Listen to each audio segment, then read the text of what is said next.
राहुल गांधी भी पागल है, ये पवन खेड़ा उससे भी ज्यादा पागल है। लीगल एक्शन तो चलेगा ही, लेकिन और एक एक्शन में लेने जा रहा हूँ, बाद में बताऊंगा। पवन खेड़ा को मैं पवन खेड़ा बना, ये मैं सजेस्ट करूंगा जो है हेमंत शर्मा जी को, वो जो भाषा को मैं पेड़ा बना दूंगा, मैं उसको रगड़ दूंगा, मैं ये कर दूंगा, वो उनको भाषा नहीं बोलनी चाहिए। कॉन्स्टिट्यूशनल पोस्ट बैठे हुए वेरी इंपॉर्टेंट है इसके अंदर जानना आपके व्यूअर्स को कि इंटरिम प्रोटेक्शन नहीं दी गई है खेड़ा की गर्दन के ऊपर अभी भी तलवार ने बोला है या कैसे करके आप बता सकते हो, कैसे करके आपको लगा इंटरिम प्रोटेक्शन नहीं है, तो इसका मतलब पुलिस के पास में पूरा जब तक इंटरिम प्रोटेक्शन स्पेसिफिक अभी हत्या चढ़ जाए तो पुलिस ले जाए। हाँ बिल्कुल, तुरंत अब भी।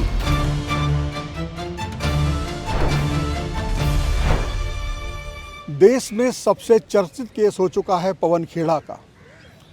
तेलंगाना के हाई कोर्ट से सुप्रीम कोर्ट से गुवाहाटी हाई कोर्ट से वापस सुप्रीम कोर्ट। और सबसे बड़ा खतरा यूँ हो गया है कि अगर सुप्रीम कोर्ट में एंटीसिपेटरी बेल नहीं मिली तो फिर अभी जो कल एग्जिट पोल में जो कुछ दिखाया जा रहा है वो सच हुआ तो निश्चित तौर पे हेमंता फिर सरकार में आएंगे। और फिर वो किस तरह की बातें कह रहे हैं वो मैं कैमरे पे नहीं बोलूँगा।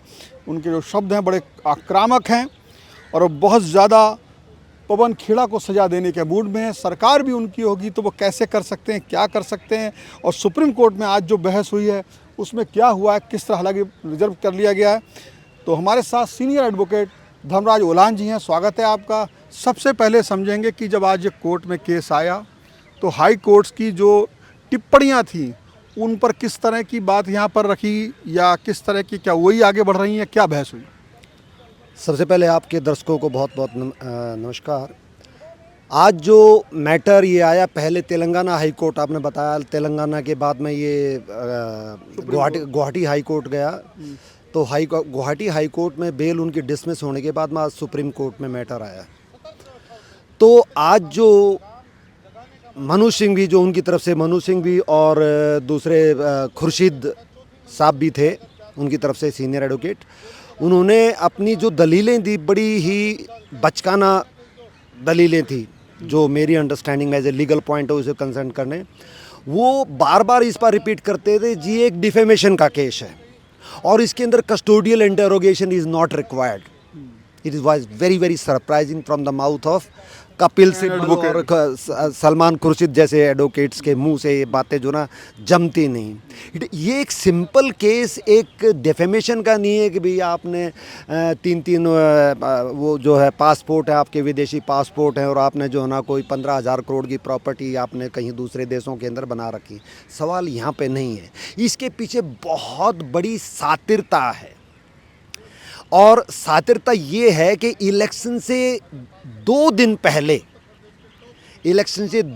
पहले ये कॉन्फ्रेंस की गई जिसके अंदर ये कहा गया कि जो असम के चीफ मिनिस्टर हैं, सिटिंग चीफ मिनिस्टर, उनकी वाइफ के नाम से 3 पासपोर्ट हैं और वो भी मुस्लिम कंट्रीज़ के, और जहाँ पे जो है ना टैक्स हेवन है, जहाँ पे जो हमारे जो टैक्स के चोर जो है ना वो जा करके वहाँ पर छुप जाते वर्ल्ड वाइड, जो ना बरमुंडा वगैरह के।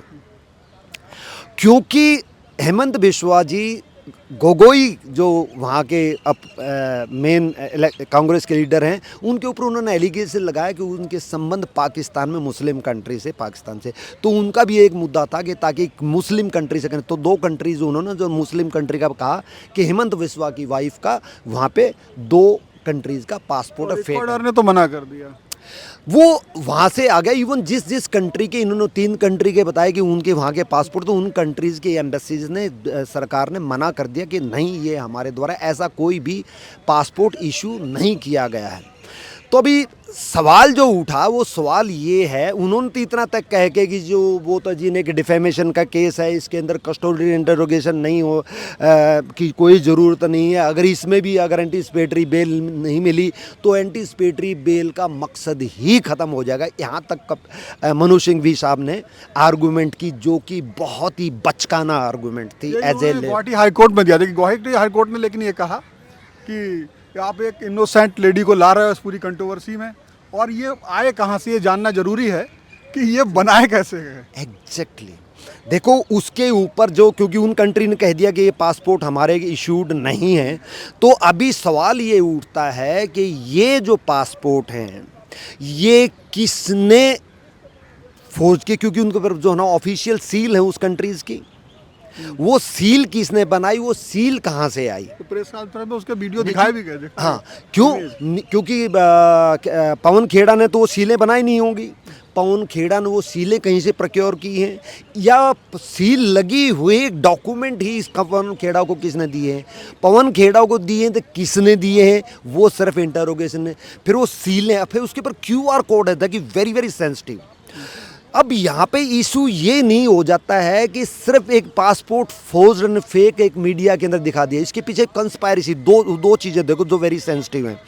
एक तो इसके बेस के ऊपर, क्योंकि इलेक्शन जो ना इसी छोटे से एक इशू के ऊपर ही इधर से उधर हो जाता है, तो ये एक बहुत बड़ा डेमोक्रेटिक फ्रॉड भी था। Not only it is not confined to the only forgery of the passports and those business documents, ये पूरा का पूरा हाईजैक और जो है ना फ्लॉट करने का एक डेमोक्रेटिक फ्रॉड था, ताकि जो ना जो 2 दिन के बाद में जो इलेक्शन होना, एक दिन ही गैप बीच में था, अगले से अगले दिन इलेक्शन होना था, वो ताकि उसको डीरेल कर सके।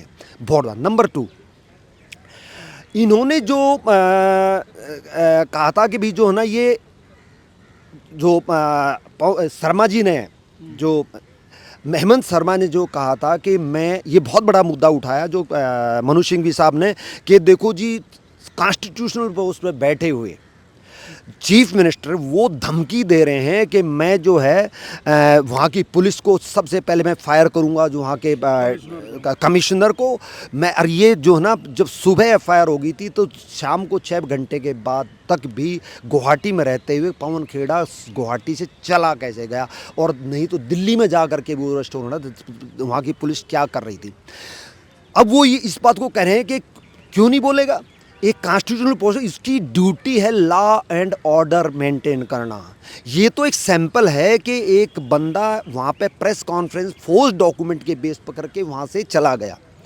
सवाल उठता है कि कल को ये ऐसे फोर्स डॉक्यूमेंट कोई टेररिस्ट भी कर सकता है, और पुलिस टेररिस्ट अगर उसके बाद में कोई क्राइम हो चुका है और उसके बाद में पुलिस अगर अलाउ करेगी उसको रिलीज करने, इसका मतलब जो है ना law and order situation is unquestionable. एक चीज़ मैं आपसे समझना चाहूँगा, जिस तरह विपक्षी लोग आरोप लगा रहे थे इलेक्शन कमीशन पर भी, क्योंकि जब इलेक्शन चल रहा होता है तो पूरा का पूरा तो जो एडमिनिस्ट्रेशन है वो इलेक्शन कमीशन के पास में आ जाता है, तो ये सवाल उठा कि इलेक्शन कमीशन वहाँ के चुनाव को नहीं देख रहा है, 2 दिन बाद वोटिंग होनी होती है और वहाँ की पुलिस सारे काम छोड़ करके दिल्ली में आकर के उनके घर पर छापा मारती है, तो कहीं ना कहीं वहाँ की पुलिस आज भी हेमंता के पीछे के जो है निर्देशन में काम कर रही है। ये कितना मतलब आपको लगता है ये टिप्पणी गलत थी या ये ऐसा हो सकता है?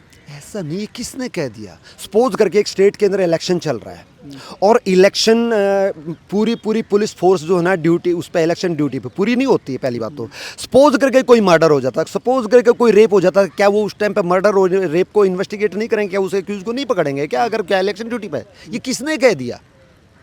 एक क्राइम हुआ, बोले उनका कॉमन सेंस भी तो होना चाहिए ना।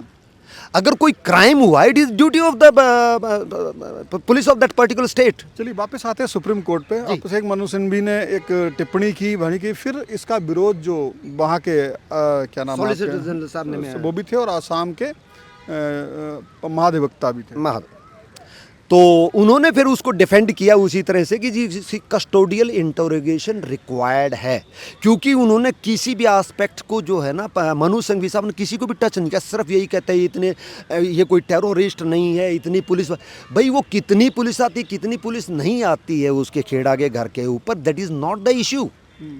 सवाल ये है क्या उसने क्राइम किया है कि नहीं किया है, क्या वो वहाँ से भागा हुआ है कि नहीं, क्या वो इन्वेस्टिगेशन जो है। सबसे बड़ा सवाल यही है कि कस्टोडियल इंट्रोगेशन की आवश्यकता है नहीं है। पुलिस कस्टडी भी ले सकते हैं, पुलिस कस्टडी भी और कस्टोडियल इंटरोगेशन कैसे? जुडिशियल कस्टडी और पुलिस कस्टडी में अंतर होता है क्या? जुडिशियल कस्टडी ये होती है कि जैसे ही वो मान सपोज करके सरेंडर करता है वहाँ की गुवाहाटी की कोर्ट के सामने, जुडिशियल कस्टडी होती है कि भाई उसके जेल भेज दिया। पुलिस कस्टडी थाने पुलिस कस्टडी मतलब है कि वो पुलिस की कस्टडी में जाएगा।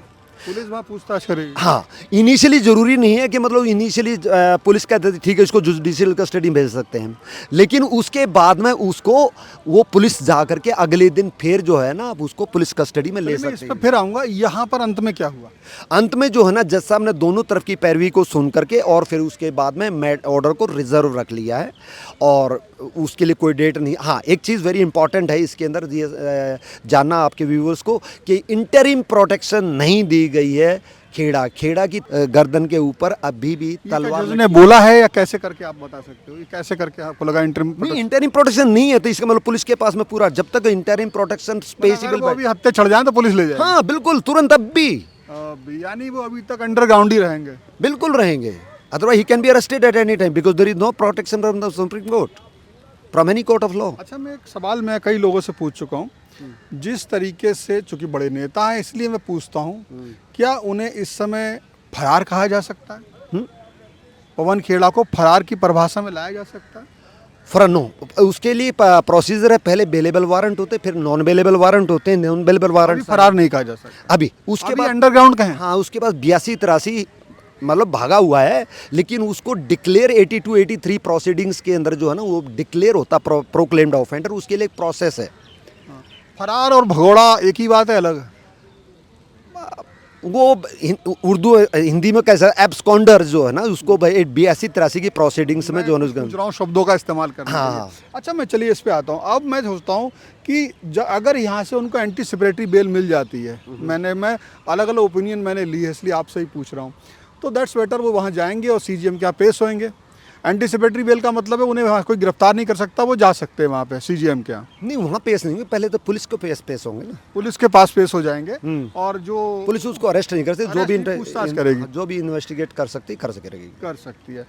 अगर यहाँ से एंटीसिपेटरी बेल नहीं होती है तब उनके पास रास्ता, जहाँ तक मैं जितना जानता हूँ अपने कम बुद्धि के हिसाब से, वो यही है कि वहाँ उन्हें सीजीएम के यहाँ सरेंडर करना पड़ेगा, या सीजीएम के हैं या पुलिस के पास में जाए।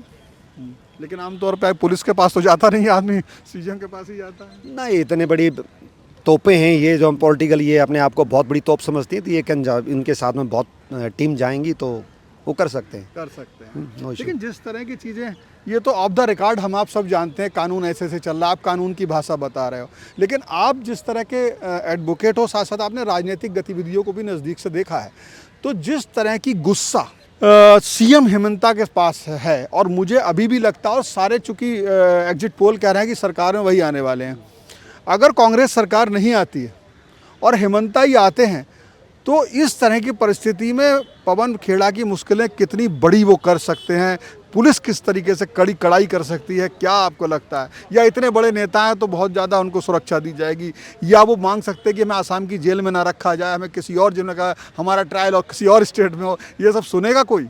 ये मैं सजेस्ट करूँगा जो है हेमंत शर्मा जी को, वो जो भाषा को मैं पेड़ा बना दूंगा, मैं उसको रगड़ दूंगा, मैं ये कर दूंगा, वो उनको भाषा नहीं बोलनी चाहिए। कॉन्स्टिट्यूशनल पोस्ट बैठे हुए उनको तो law will take its own course, कानून अपना काम करेगा, ये भाषा उनकी होनी चाहिए थी, जो कि लेकिन वो कुछ ज़्यादा इमोशनल हो गए, क्योंकि जो है ना देखो उनकी किसी बीवी के ऊपर कोई, अभी वो एक private, as a private person वो बोल, लेकिन एज ए सीएम उसको भाषा गलत है, लेकिन एज ए प्राइवेटली अगर उसकी वाइफ के साथ में, किसी की वाइफ के साथ में हो तो वो गुस्सा जायज़ है। साहब, अगर मतलब हम आप समझे कि जिसके अंदर इतनी गुस्सा है वो भाषा भले ही सीमित कर ले, जैसे आमतौर पे नरेंद्र मोदी को देखा है, कितनी भी बड़ी घटना होती है वो कम बोलते हैं, कानून अपना काम करता है, बमुकाबले उनके योगी जी बोलते भी हैं, कानून भी काम करता है। तो कहीं ना कहीं योगी जी का स्टाइल थोड़ा थोड़ा हेमंता का भी स्टाइल लगता है मुझे काम करने का। तो वो अगर चुप भी हो जाएं तो चुप रहकर भी जो उनका क्रोध है वो प्रशासन के एक्शन में दिखेगा। नेचुरली आपको, आपकी स्टैट्यूटरी पोजीशन पर आप बैठे हुए हो, उस टाइम पे आपका काम बोलना चाहिए, ना कि आपकी जुबान बोलनी चाहिए।